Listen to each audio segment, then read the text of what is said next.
The night Everett placed a velvet box on the table in front of 60 dinner guests and called it a birthday gift, Serena Hollis Crane already knew what was inside. She had designed it herself. Not the box, the necklace. The Oren pendant, white gold, hair-cut alexandrite, micro-pavé band, had been her concept, drafted on a napkin in a Toronto coffee shop 4 years ago, refined over 18 months, with her head designer, and launched as the centerpiece of the Hollis Crane Autumn Collection 2 winters back. She knew the weight of it. She knew the clasp had a slight resistance when you pressed it wrong. She knew that the certificate of authenticity bore a serial number that traced back without question to her own company. And she knew, sitting across the long table from Everett Crane, 38-year-old husband of 3 years, that he had no idea she knew any of it. That was the thing about Serena Voss Hollis Crane, 36 years old, founder and silent creative director of the Hollis Crane Jewellery House, one of the most quietly powerful names in Canadian luxury design. She never volunteered information she didn't need to. It was a quality her mother had called restraint, and her father-in-law, Aldous Crane, had called coldness. He'd said it at Christmas dinner, not quite under his breath, and Everett had laughed. She hadn't. She'd simply reached for her wine and thought about the fact that Aldous Crane had been trying for the better part of a year to secure a corporate gifting contract with the Hollis Crane House for his hospitality group. 50 rooms, 3 properties in the Okanagan. He wanted branded amenity jewelry in the executive suites. Her assistant had the proposal on her desk. Serena had not yet responded. The evening of her birthday had been Everett's idea. The venue, Maison Caldwell, a private dining room in the Yorkville neighborhood of Toronto, had been his assistant's execution. Serena had said yes because saying no would have required an explanation she wasn't ready to give. Not yet. She'd been watching Everett for 4 months by then. It had started small, a receipt left in a jacket pocket. Not carelessness, she thought later, more like someone who'd stopped believing they'd ever be caught. A charge on the household account for a hotel she hadn't stayed at. A name, Dorian, that appeared once in his phone screen when he set it face up on the kitchen counter, then never again. She hadn't confronted him. She'd called her lawyer instead. And then she'd called the private investigator her lawyer recommended, a woman named Margaret Osey, who had, in the months that followed, assembled a file that ran to 47 pages. Serena had read all 47 pages on a Saturday morning while Everett was playing golf. She'd made herself a cup of tea first, Earl Grey. She'd sat by the window in her home office, the one Everett called her little hobby room, and she'd read every page slowly, the way you read something you need to understand completely before you decide what to do about it. Dorian Flett, 29, worked in events coordination at one of Aldous Crane's hotels, had been seeing Everett for approximately 14 months, had accompanied him to Montreal twice, once to Vancouver, and this was the detail that had made Serena set down her tea, had been gifted, on her last birthday, a necklace from the Hollis Crane House, the Oren pendant. The same pendant Everett had, apparently, ordered a second one of, this time through a third-party reseller, and was now proposing to give to Serena at this birthday dinner with 60 people watching. The irony was so precise it was almost architectural. Serena had not told anyone, not her sister Josephine, who would have screamed, not her best friend and head of marketing, a woman named Celeste, who would have done something inadvisable and immediate, not her assistant, not her lawyer, not Margaret. She had simply gotten dressed. The dress was ivory, structured at the shoulder, and she had worn the emerald drop earrings she'd bought herself in Paris 2 years ago. She'd looked at herself in the mirror for a long moment before leaving the room, not searching for something, just steady, just sure. The dinner had gone the way these dinners go. Aldous Crane arrived with his wife Constance and immediately began talking about the Okanagan properties to anyone who would listen. He mentioned the Hollis Crane House twice in the first hour. Extraordinary brand, he said, real class, the kind you can't manufacture, and both times Serena watched him, her expression pleasant, her eyes giving nothing. Everett was charming. He was always charming at parties. He touched her arm twice and called her my Serena in his toast, which was long and included a joke about her being impossible to buy gifts for, which got the laugh he'd been aiming for. Then he reached under the table and produced the box. The room made that sound rooms make, a collective intake, anticipatory and fond. Someone said, "Oh, how lovely." Someone else started filming on their phone. Serena looked at the box. She looked at Everett's face, the performance of generosity, the particular satisfaction of a man who believes he has solved something. She looked back at the box. "Before I open it," she said, and her voice was calm. The kind of calm that is not the absence of feeling but the mastery of it. "I'd like to have it appraised." The room went quiet in a different way. Everett laughed. It was a short laugh, the kind deployed to signal that something is a joke and invite others to agree. "Appraised," he repeated. I've become very particular, Serena said pleasantly. Occupational hazard. No one laughed this time. They were uncertain whether they were supposed to. Serena reached into her clutch and placed her phone on the table. On the screen was a name and number. Abina Darko, her in-house gemologist at Hollis Crane, who happened to be at the event that evening. Abina, who had worked with Serena for 6 years. Abina, who had helped develop the Orene line. Abina, who, when Serena had texted her an hour earlier asking her to be available, had replied simply, "I'll be ready." "She's just in the lobby," Serena said. "It won't take long." Abina came in without theatrics. She was a small, precise woman in a charcoal blazer, and she nodded to Serena and pulled on a pair of examination gloves with the efficiency of someone who does this daily. She lifted the necklace from the box, and there it was, the Oren Pendant, the Alexandrite catching the light exactly as Serena had always imagined it would, and she turned it over. She checked the clasp, she examined the setting, she held it briefly under a small loop she carried in her jacket pocket. Then she turned the pendant to its back face and read the serial number engraved in letters so fine, most people never looked for them. Abina glanced at Serena, a small glance, professional, confirming. "This is an authentic Hollis Crane piece," Abina said to the table at large. "From the Oren collection, autumn release 2 years ago, serial number 047. She paused. "The original sale record for this serial number shows a purchase made 14 months ago. The buyer's name on file is..." She looked at her phone where the inventory record had been pulled, "Everett Crane." The room was absolutely silent.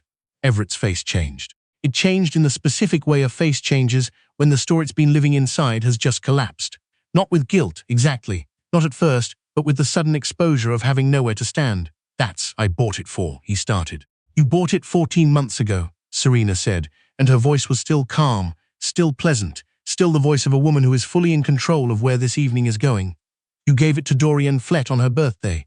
She let that sit for exactly 2 seconds. And tonight you ordered a second one through a reseller and wrapped it and called it my birthday gift."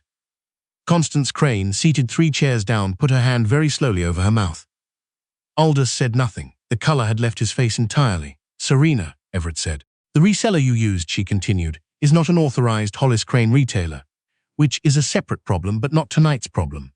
She folded her hands on the table. "Tonight's problem is that you purchased a piece from my company to give to the woman you've been seeing for over a year, and then you purchased a duplicate of that same piece to give to me in front of 60 people as though I wouldn't know." "Your company?" someone said. "Not Everett, someone else at the table," a colleague of his, confused. "Hollis Crane," Serena said. "I founded it 11 years ago. I've been creative director since the beginning.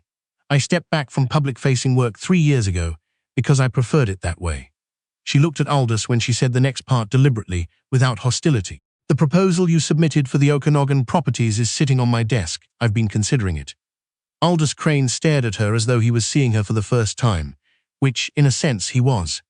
"I haven't made a decision yet," she said. "I'll let you know."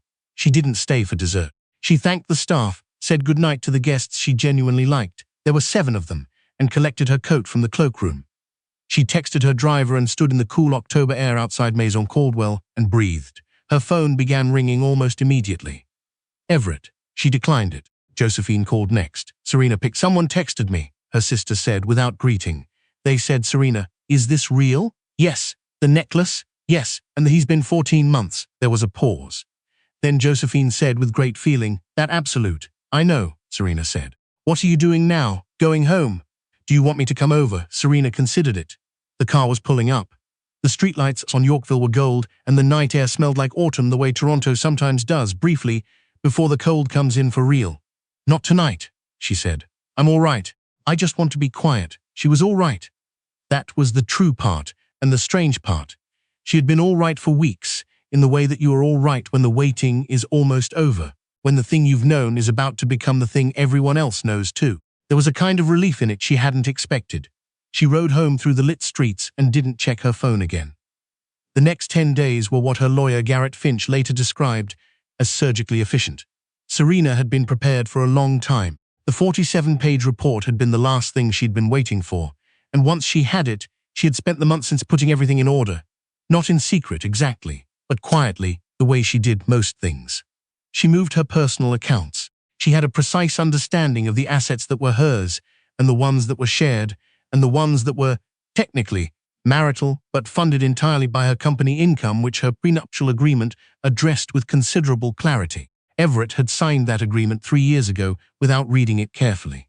She remembered the afternoon. He'd skimmed the last pages and said something about how he hated this kind of thing, how it felt unromantic.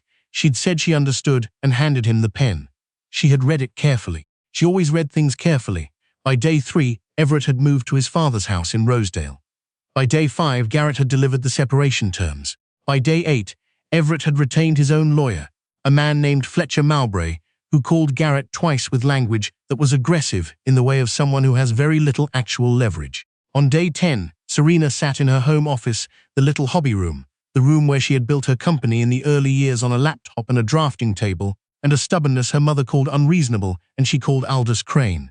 He picked up on the second ring. "Serena," he said. His voice was different than it had ever been when he spoke to her. Careful, uncertain. "Mr. Crane," she said, "I've been thinking about the Okanagan proposal." A pause. "Yes, I'd like to discuss it. I think there's something there if we approach it correctly." She let a moment pass. "I want to be clear that this conversation has nothing to do with what happened at the dinner. That's a separate matter. This is business, and I evaluate business on its merits." Another pause longer. Yes, of course. I appreciate that, Serena. Good. Have your team sent me the updated room counts and projected quarterly occupancy by the end of the week? My director will be in touch about terms." She ended the call. It was not forgiveness. It was not warmth. It was something more functional than either of those things. The simple fact that she had built something real, and she would continue to run it with the same standards she had always applied, and she was not going to let someone else's failure diminish it. The story got out, the way these things do. Someone at the dinner posted something vague, then someone else was less vague. And within 2 weeks, a lifestyle column in a Toronto publication had a piece about the Hollis Crane brand that mentioned, in its second paragraph, the quietly dramatic birthday dinner and the founder's composed response. Serena did not comment. Her communications director released a single sentence about the company continuing its expansion plans for the following year. What she did do, about 3 weeks after the dinner, was walk into the Hollis Crane atelier on King Street West on a Tuesday afternoon. She didn't announce she was coming. She never did. She spent 3 hours with her design team going through the sketches for the spring collection. She had opinions about the clasp design on the third piece and about whether the rose gold variant needed more weight. And at the end of the afternoon, she stood at the wide work table in the back room, with her coat still on, and her reading glasses pushed up into her hair.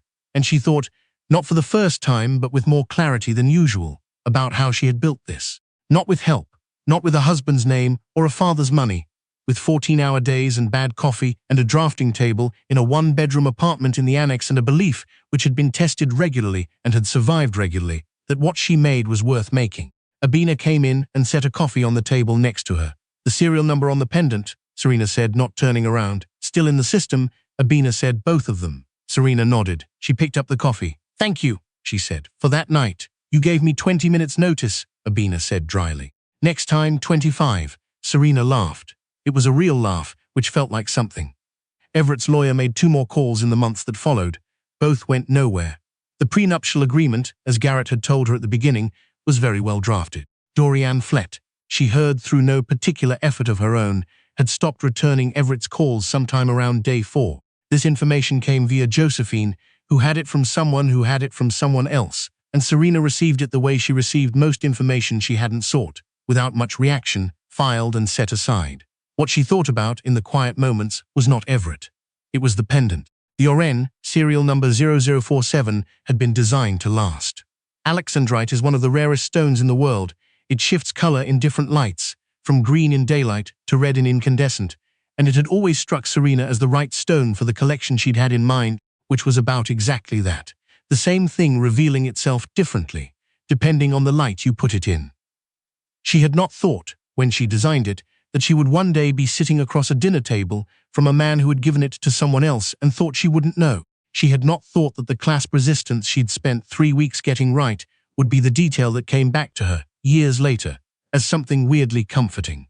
But that was the thing about building something carefully. The details held. In January, 4 months after the dinner, the Hollis Crane House announced its spring collection. The campaign ran in 3 cities, Toronto, Vancouver, and Montreal. The centerpiece image was simple. A woman's hands, no face, just the pendant and light. Serena had been on set for 2 days straight. She'd adjusted the lighting herself at one point, to the mild irritation of the photographer, who was very good and knew it. She'd said, simply, that she wanted the stone to do what it actually did, not what it looked like in normal product photography. And could they try the angle again? They'd tried the angle again. The image that ran was the fourth version of that shot. The stone was shifting, mid-photograph, from green to something that read, depending on the screen, as either amber or deep red. Serena had approved it at 2 in the morning, standing in the studio in her coat, and when her creative director said, "It's perfect," she had just said, "I know." It was not vanity. It was the particular knowledge of someone who understood exactly what they had made and what it was capable of doing in the right light. She drove home through the January streets, and the city was quiet and cold and absolutely hers.